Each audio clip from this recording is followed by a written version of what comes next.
जहां आप खड़ी होकर इंटरव्यू ले रही हैं, इसके जस्ट सामने में क्या है? हनुमान मंदिर। उसके जस्ट बगल में क्या है? जामा मस्जिद। फ्राइडे के दिन यहाँ पे नमाज होता है कि नहीं होता है? बिल्कुल होता है। महावीर मंदिर में मंगलवार को बजरंगबली को भोग लगाया जाता है कि नहीं लगाया जाता है? बिल्कुल लगाया जाता हर साल यहाँ पे रामनवमी में 2 किलोमीटर 3 किलोमीटर लंबा लाइन लगता है कि नहीं लगता है? लगता है। एगो मुसलमान का हमको नाम बताइए जो भगवाधारी पे पत्थर चलाया हो। इसका दुर्भाग्य होगा जो 18-18 घंटे तक जो देश के लिए बिना सोए काम करता है, जो व्यक्ति जिसके ऊपर भ्रष्टाचार का एक भी आरोप नहीं है। ये जो सारे भ्रष्टाचारी लोग एक अली बाबा के खिलाफ 40 चोरों ने जो गठबंधन बना लिया है, कभी भी मोदी को हरा नहीं पाएंगे। इस बात को आप रिकॉर्ड कर लीजिए। भगवान की आपकी उतारिए। वो व्यक्ति केवल राष्ट्र के लिए जीता है, अपने लिए नहीं जीता, न अपने परिवार के लिए जीता है। कोई आदमी को ये पता हो कि मुझे अच्छा काम करने के बाद भी दोबारा मौका नहीं मिलेगा, तो फिर कोई सरकार अच्छा काम क्यों करेगी? आप बताएं। सही पकड़े हैं। आइए देखते हैं, मजा आएगा। महंगाई बढ़ी हुई है, बेरोजगारी आ गई है, 43 करोड़ लोग गरीबी रेखा के नीचे आ गए हैं। अरे कहना क्या चाहते हो? आप गैस का देख लिए, $10.10 MT था 2014 में, तब गैस सिलेंडर 400 रुपए की थी। आज आप देखिए 440 रुपया है MT डॉलर, और सिलेंडर का दाम 11 से 40 है। क्या इनको आधा नहीं करना चाहिए था? 200 कम हुआ ना। 200 कम में क्या होगा?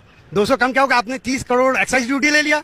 जब आप डीजल में 3.5 रुपया डीजल था, तो आपने डीजल को बढ़ा के 31 रुपया 80 पैसा इतनी बार देखिए, बहुत सारे जो अर्थशास्त्र के ज्ञानी लोग हैं वो ये कहते हैं कि हमारे जो ये पीछे जो हमने एक महंगा रखा या स्टेबल कीमतें रखी, उससे हमारी जो सरकारी तेल कंपनियां हैं उनका जो बैलेंस शीट वो अच्छी हो गई।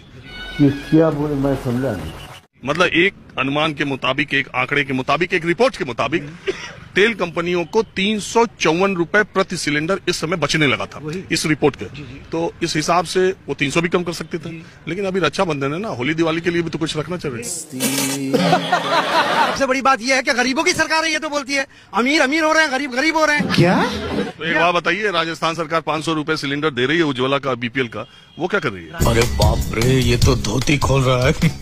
मुझे राजस्थान से क्या लेना है? मुझे यूपी से लेना है, और मुझे मोदी जी से लेना है। मोदी जी गरीब का बोल के आए थे, अब पूरा अमीर अमीर होते जा रहा है, गरीब गरीब हो जाता है। यूपी चुनाव से पहले पेट्रोल डीजल कम नहीं किया था? ये फंस गया। कोई कम नहीं, वहाँ तो इलेक्शन का है ना, इलेक्शन आएगा तो कम हो जाएगा, आप बेफिक्र रहिए।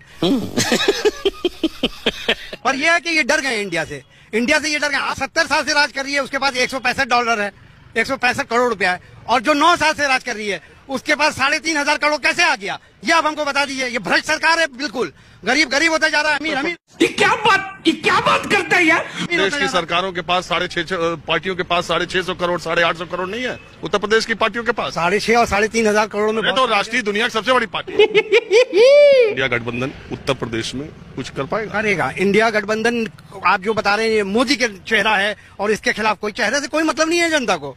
मोदी है कौन? काम देखता है आदमी। बहुत मनुष्य लग रहे हो, मत करो, रहने दो। अभी सर्वे आया हुआ है कि 80% लोग मोदी के कार्य से बिल्कुल संतुष्ट हैं, और निश्चित रूप से तिवारा अगर मोदी देश में नहीं आते तो देश का दुर्भाग्य होगा। ये दुर्भाग्य होगा, देश का दुर्भाग्य होगा जो 18-18 घंटे तक जो देश के लिए बिना सोए काम करता है, जो व्यक्ति जिसके ऊपर भ्रष्टाचार का एक भी आरोप नहीं है।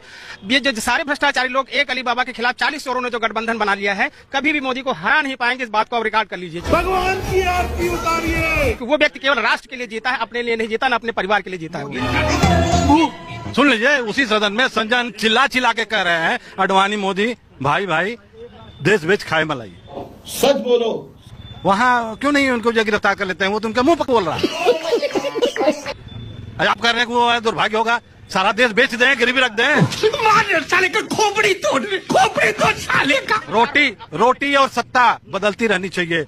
नहीं बदलेंगे तो रोटी जल जाएगी, सत्ता नहीं बदलेंगे तो लोग निरंकुश हो जाएंगे।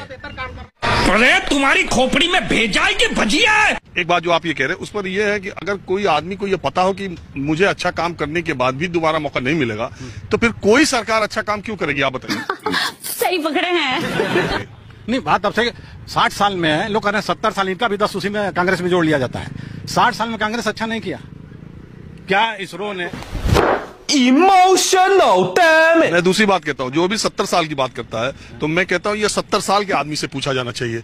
लेकिन 30 साल का जो आदमी बच्चा है इस देश का, जो आबादी 30% से ज्यादा है, जिनकी उम्र 30 साल है, तो पिछले 30 साल में, तो अब अगर आप पिछले 30 साल से 1993 से अभी तक का देखेंगे तो करीब 15 साल बीजेपी और करीब 15 साल कांग्रेस ने शासन किया या उनके सहयोगी ने किया। बात तो सही है। तो ये तो बराबर हो गया आप दोनों का। अब कांग्रेस का या उसकी बात करना बेमानी इसलिए है कि 30 साल में तो आप रह चुके, बीजेपी भी रह चुकी 15 साल और कांग्रेस भी, तो इन 30 सालों की उपलब्धियों का श्रेय